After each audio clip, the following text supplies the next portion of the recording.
Hi guys, welcome to our YouTube channel Gurmantra Siksha Ka Granth, and I am your educator Saranya, and today we are going to deal the topic glycolysis. It's a very important topic. From this topic you'll get lots and lots of questions, and every year this is like a short topic from where you will definitely get question, and not only for GATE exam but for any life science exam you see glycolysis is very important concept. This is the first step in respiration. So in respiration, basically you see ATP production is the main thing. So glycolysis, tricarboxylic acid cycle, and electron transport chain.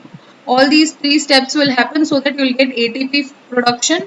So in that, the first step is glycolysis, and we are going to understand glycolysis in detail in this lecture. Have a notebook with you, note down the important points so that you can revise them during the revision time. So this is a key thing I wanted to tell you. Always have a notebook with you and note down all the important points in that. So let's start glycolysis.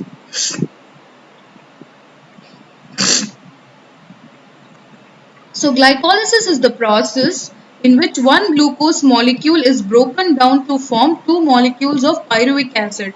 So this is basically a breaking down reaction, catabolism. We call it as catabolism, breaking down of glucose to pyruvic acid. So glucose is basically a 6 carbon molecule which is broken down into pyruvic acid, which is a 3 carbon molecule. So two pyruvic acids will be formed so that the stoichiometry is maintained properly. So once one molecule of 6 carbon glucose is broken down into two molecule of 3 carbon pyruvic acid.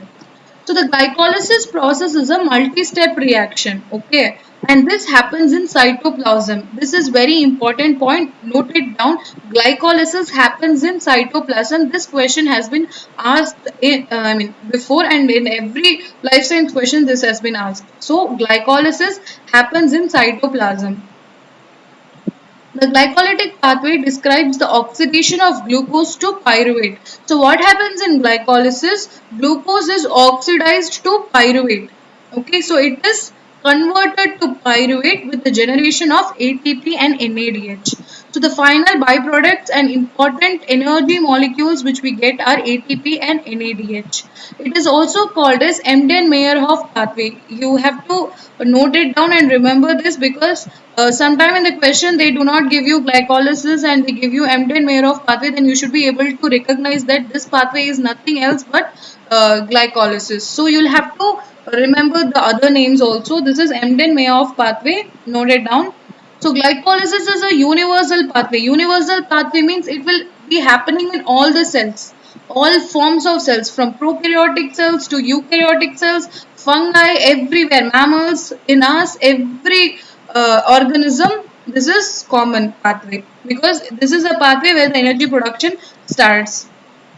In eukaryotes, glycolysis happens in cytosol. Okay, this is very important point. It is universal pathway. That is an important point, and also it occurs in the cytoplasm. Next, glycolysis is anaerobic, which means glycolysis does not require energy from oxygen. So glycolysis does not require oxygen. Okay, so this is called as anaerobic. When oxygen is not at all required, then we call it as anaerobic. So glycolysis is happening in the absence of oxygen. Therefore, we call it as glycolysis as anaerobic reaction. In the presence of oxygen, so after the glycolysis has been completed, that is glucose has been converted into pyruvate. If oxygen is present, then the pyruvate will be further oxidized to carbon dioxide. That is the final product. If oxygen is not present, pyruvate will be fermented to lactate or ethanol. Fermentation, it will go fermentation process. Okay, so this is the overall reaction of glycolysis where the glucose is getting converted into pyruvate. And your byproducts are 2 ATP and 2 NADH will be produced. Always remember these questions on how many ATPs are produced and how many NADH is produced is very important because they constantly repeatedly ask these questions. So before entering into glycolysis and learning about its step, we have to cover a basic cover story, like a background story of why is this happening, how is this happening, and where it is happening. We know that glycolysis happens in your cytosol. Okay, so glucose is basically circulating in your bloodstream, and that glucose has to enter into your cell, and that is done with the help of glucose transporters. So glucose transporters are the transporters which will transport the glucose from the bloodstream to your cell. Okay, after the glucose enters into the cell, the glucose has the ability that it can go out of the cell also. So we want to retain the glucose inside the cell itself, and for that glucose will be converted to glucose 6 phosphate. Okay, for that we are going to use the enzyme hexokinase. In the presence of hexokinase, glucose will be converted to glucose 6 phosphate. That is what is given in this reaction. Glucose in the presence of hexokinase will be converted to glucose 6 phosphate. There is two important reasons this reaction has to take place. One is that glucose after entering into the cell can go out of the cell also. So we want to make the glucose not go out of the cell. For that what we will do, this hexokinase will phosphorylate this glucose at the sixth position, sixth carbon. That's why we call it as glucose 6 phosphate. Okay, because in glucose sixth carbon is having phosphate group. So phosphorylation takes place. Once phosphorylation takes place, this glucose 6 phosphate is more polar in nature. So when this is more polar in nature, this cannot interact with the glucose transporter and get out of the cell. So this will be trapped inside the cell. So that is first purpose. Second purpose is this actual purpose of the glycolysis is to break down this glucose. How will you break down a substance? By destabilizing it. Okay, so by destabilizing it, you will break down a substance.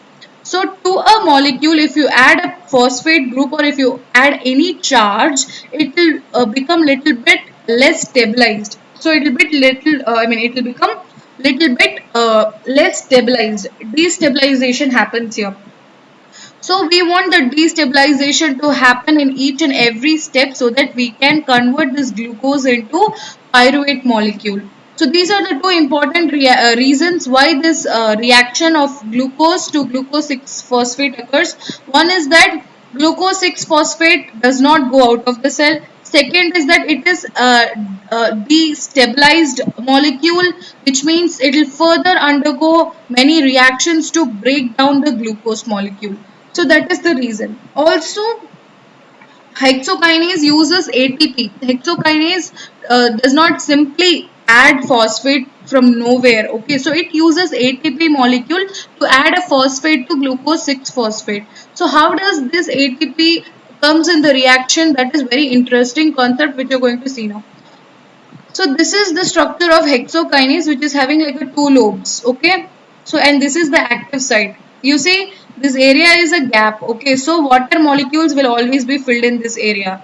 When glucose comes, this structure, this two lobe structure will close. It will close like this, and it will just uptake the glucose. Hexokinase structure will close by uptaking the glucose, and all the water molecules will be released from this area. No water molecules will be there, and that is important because if water is there, if water is present in the presence of ATP, water will break down the ATP to ADP molecule. It will break down ATP. It will cause ATP hydrolysis to ADP, and we do not want that. If ATP is hydrolyzed, then how will this glucose will have a 6 phosphate, sixth position phosphate? It will not have. So when glucose comes, this hexokinase is going to grab the glucose, it's going to cover it up and remove all the water molecules from this area, from this environment, so that ATP can react with this glucose in the sixth carbon position and add a phosphate group. For that reason, water molecules should go out from this area for ATP stabilization so that it does not get hydrolyzed. I hope you understood the backstory, like how is this reaction happening. Isn't it very interesting? When I knew about this, when I learned about this, I actually felt it very interesting. And even today, from the time when I learned, and even today, I always find glycolysis very interesting because of these little bit concepts where everything is present. So let's go to the next step and see how it is going on. So this is the first step where glucose is converted to glucose 6 phosphate using the enzyme hexokinase, and that enzyme requires 1 ATP. Okay, this glucose 6 phosphate is converted into fructose 6 phosphate. Why does this conversion takes place? This conversion is important because our ultimate aim is to break down glucose.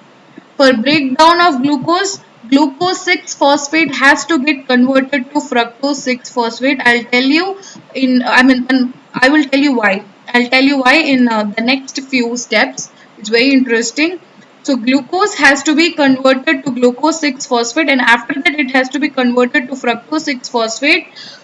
I'll tell you why, but it has to get converted to fructose 6 phosphate in the presence of enzyme phosphoglucoisomerase. So isomerase, what it will do, it will convert this molecule to fructose 6 phosphate. Okay, now what happens? Now this fructose 6 phosphate has two ways in the pathway. One, it will get converted to fructose 1,6 bisphosphate and go about the glycolysis reaction. Else, this fructose 6 phosphate can become into glycogen. It can go into glycogen pathway, and we do not want that here. We want glucose breakdown. We want ATP production. So this fructose 6 phosphate has to be converted into fructose 6 1 phosphate immediately. And for that, phosphofructokinase is the enzyme which is used. Phosphofructokinase is the enzyme which is used, and that also requires ATP. So in step 1 and step 3, ATP has been utilized by the enzymes hexokinase and phosphofructokinase. Okay, so the fructose 6 phosphate is converted to fructose 1,6 bisphosphate. After this, aldolase is an enzyme that will cut the 6 carbon to 3 carbon molecules. Aldolase will break this molecule. Fructose 1,6 phosphate will be broken down by aldolase into 3 carbon molecules. The two 3 carbon molecules which are different. Okay, so aldolase will cut here. So you will get one 3 carbon molecule which we call it as dihydroxyacetone phosphate or DHAP. Then another 3 molecule of carbon will be there that will be getting converted into glyceraldehyde 3 phosphate. Okay, so I told you why glucose 6 phosphate is getting converted to fructose 6 phosphate. Okay, there's a reason. That reason is this. This breakdown will happen only, this breakdown of 3 carbon molecules will happen only if glucose 6 phosphate is getting converted to fructose 6 phosphate. Else, if only glucose 6 phosphate is there, when aldolase enzyme comes, it will cut the glucose, it will break down the glucose 6 phosphate into two molecules. One will be 2 carbon, other will be 4 carbon, which will be no use, which will be of no use to us. Okay, for us the use is only 3 carbon molecules, 3 carbon molecules, especially glyceraldehyde 3 phosphate, glyceraldehyde 3 phosphate, that is the most useful molecule for us because it can directly enter into the glycolysis pathway. This dihydroxyacetone phosphate is also a 3 carbon molecule which has been produced, cannot enter into the glycolysis pathway. We want this molecule to enter into the glycolysis pathway for the production of ATP. So what we do is, there is an enzyme called as triose phosphate isomerase. This enzyme will convert DHAP to glyceraldehyde 3 phosphate. After the conversion of DHAP into glyceraldehyde 3 phosphate, we will have two molecules of glyceraldehyde 3 phosphate from one molecule of glucose. This you have to remember. One molecule of glucose will give rise to two molecules of glyceraldehyde 3 phosphate. Next step is glyceraldehyde 3 phosphate dehydrogenase, where NAD will be converted into NADH and phosphorylation is happening at the first carbon. So here one NADH molecule is produced. Just remember in this step one NADH molecule is produced because this is an energy producing molecule. So one NADH molecule is produced here. So now In the presence of glyceraldehyde 3-phosphate dehydrogenase, glyceraldehyde 3-phosphate is getting converted into 1,3-bisphosphoglycerate. Here 2 phosphate groups are there which is present in first carbon and third carbon. Therefore, its name is 1,3-bisphosphoglycerate. From here, the first carbon will lose its phosphate group and that will be converted to ATP by the enzyme phosphoglycerate kinase. So phosphoglycerate kinase will remove this phosphate group and convert it into ATP. So this is the first ATP that is produced in our glycolysis step. Already 2 ATP has been consumed in the first and third step, but now this is the 7th step, the first step wherein our ATP has been produced. From 1,3-bisphosphoglycerate, it has become 3-phosphoglycerate because in the third carbon phosphate group is present. Now from third carbon, we are going to transfer this phosphate to the second carbon by the enzyme phosphoglycerate mutase. Phosphoglycerate mutase is going to transfer the phosphate from the third carbon to the second carbon. You can see here, it has converted from 3-phosphoglycerate to 2-phosphoglycerate here. Now what happens next is enolase. Enolase will remove one water molecule. And how will it remove one water molecule? This is the water molecule it is going to remove. So this is the water molecule it is going to remove so that your structure becomes something like this. Okay, from 2-phosphoglycerate to phosphoenol pyruvate, one water molecule will get removed. From phosphoenol pyruvate, this phosphate is getting removed into ATP. Okay, by the enzyme pyruvate kinase. So this phosphate is removed and it becomes ATP. By the enzyme pyruvate kinase, you will get pyruvate. So we saw from in the 7th step and in the 10th step, your ATP is produced. This is production of ATP from one molecule of glyceraldehyde 3-phosphate. If you consider two molecules of glyceraldehyde 3-phosphate, here 2 ATP will be produced and here also 2 ATP will be produced. So totally 4 ATP will be produced in one glycolysis reaction from the starting of glucose to breakdown of pyruvate, and here you will get 2 pyruvate molecule. Here they are talking in terms of one glyceraldehyde 3-phosphate. That's why everything is shown one, because you people might get confused. But you'll have to remember the fact that here 2 glyceraldehyde 3 molecules is there. Therefore, when it comes down to pyruvate, it will produce 2 ATP here, it will produce 2 ATP here, and it will produce 2 pyruvate molecules here. Okay, so totally 4 ATPs are produced and 2 ATPs has been consumed. Okay, so what is happening here? 4 ATP is produced, 2 ATP has been consumed, so net is 2 ATP. So net ATP produced is 2 ATP, and also here NADH is produced. So since 2 glyceraldehyde 3-phosphate, so 2 NADH will be produced. So in the glycolysis step, in the glycolysis where glucose is breaking down into pyruvate, 2 NADH and 2 ATP will be produced as the net energy source. Remember this point is very important. That's why I am repeating this so many times. 2 NADH and 2 ATP is produced as a net energy source. So this is the glycolysis reaction. You have to remember, the steps, especially some of the few steps you'll have to remember, but they do not ask you the structure and all. They don't ask you the structure, like how the structure is happening, but for you to remember this glycolysis, structures are little bit useful, because if I simply say that 3-phosphoglycerate, it is getting converted to 2-phosphoglycerate, how will you understand? Right? For you to understand that 3-phosphoglycerate means phosphate is present in the third carbon, then it is getting transferred to the second carbon. For that, we call it as 2-phosphoglycerate. For that, you need to understand little bit structures. You don't have to by heart the structures, but you will have to understand how the reaction is proceeding. Okay. So we have actually seen how glycolysis takes place. Now let's see it in a little bit of detailed manner. So preparatory phase. So the first 5 steps of the glycolysis here, we call it as a preparatory phase. Till this we call it as a preparatory phase. The first 5 reactions. Okay. So this phase is also called as glucose activation phase. In the preparatory phase of glycolysis, 2 molecules of ATP are invested and the hexose chain is cleaved into two triose phosphates. During this phosphorylation of glucose and its conversion of glyceraldehyde 3-phosphate take place.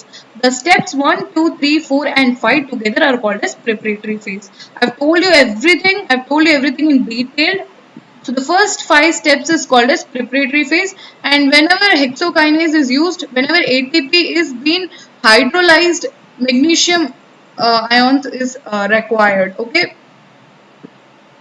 even here, also in here, when ATP has been hydrolyzed, magnesium ions is used there. Okay, remember that. So yeah, glucose is getting converted to glucose 6-phosphate using the enzyme hexokinase, and 1 ATP is required. Now glucose 6-phosphate is getting converted to fructose 6-phosphate, and for that phosphohexose isomerase is required, or phosphofructo isomerase is required. Next, fructose 6-phosphate to fructose 1,6-bisphosphate, your ATP is used. For that, phosphofructokinase is required, and phosphofructokinase is required for the conversion of fructose 6-phosphate to fructose 1,6-phosphate. After this, fructose 1,6-bisphosphate is getting converted into glyceraldehyde 3-phosphate. This is a 6-carbon molecule and this is a 3-carbon molecule. Okay. So basically aldolase is the enzyme which is cleaving fructose 1,6-bisphosphate into two 3-carbon molecules which are different. One is glyceraldehyde 3-phosphate, the other one is dihydroxyacetone phosphate. So this is basically the preparatory step. These first 5 reactions are the preparatory step, and the fifth reaction, you see all the dihydroxyacetone phosphate, that is DHAP, is getting converted to glyceraldehyde 3-phosphate using the enzyme triose phosphate isomerase. Only then the glycolysis reaction can take place further. So the next 5 steps we call it as a payoff phase. So this phase is also called energy extraction phase. During this phase, conversion of glyceraldehyde 3-phosphate to pyruvate and the coupled formation of ATP take place, because glucose is split into two molecules of glyceraldehyde 3-phosphate. Each step is the payoff phase, occurs twice per molecule of glucose. The steps after 5 constitutive payoff phase. It's simple that payoff means after 5th step you're getting energy molecules, you're producing energy molecules, so you're getting payment as ATP and NADH. That's all this payoff phase means. So what happens is glyceraldehyde 3-phosphate, 2 molecules of which is produced, that is getting converted into 1,3-bisphosphoglycerate, and 2 NADH will be produced. Okay, so 2 NADH will be produced, and this is done by glyceraldehyde 3-phosphate dehydrogenase. Now this 1,3-bisphosphoglycerate is getting converted into 3-phosphoglycerate by phosphoglycerokinase, and here 2 ATP is released. Okay, so 2 NADH, 2 ATP released. Basically only 1 ATP and 1 NADH is released per molecule of glyceraldehyde 3-phosphate, but here we are talking about 2 molecule of glyceraldehyde 3-phosphate, so it is like 2 NADH will be produced and 2 ATP will be produced. Okay, next 3-phosphoglycerate to 2-phosphoglycerate will happen, then phosphoenol pyruvate to pyruvate will happen. In that step also pyruvate kinase is used and 2 ATP will be produced. So because 2 molecules of glyceraldehyde 3-phosphate is there, this step, this payoff phase will happen 2 times, which will give you 2 NADH and 4 ATP. Since 2 ATP is already been used in the preparatory step, the net reaction, the net energy production will be 2 NADH and 2 ATP only. So this is the glycolysis energy balance sheet. In hexokinase is taking up 1 ATP molecule, phosphofructokinase is taking another ATP molecule, and 2 NADH will be produced. Glyceraldehyde 3 for in this step, you see glyceraldehyde 3-phosphate dehydrogenase in this step. That is what said here, glyceraldehyde 3-phosphate dehydrogenase, a short form. 2 NADH will be actually 1 NADH per glyceraldehyde 3-phosphate will be produced. Since 2 molecules of glyceraldehyde 3-phosphate is there, you will get 2 NADH, and in the reaction where phosphoglycerokinase is there, 2 ATP will be produced, and pyruvate kinase 2 ATP will be produced. Already 2 ATP is there, so this will get cancelled with this. Only 2 ATP and 2 NADH will be produced as the total net energy production. Okay, so what happens after this to the pyruvate? So what is the fate of pyruvate? NADH is formed from NAD plus during glycolysis. Okay, the redox balance of cell has to be maintained for the further cycles of glycolysis to continue. So NAD plus can be regenerated. We need NAD plus back. It has to be regenerated by the pathways following. Pyruvate is converted to lactate and pyruvate is converted to ethanol. This is happening when there is no oxygen present. In the anaerobic condition, pyruvate will be converted into lactate and ethanol.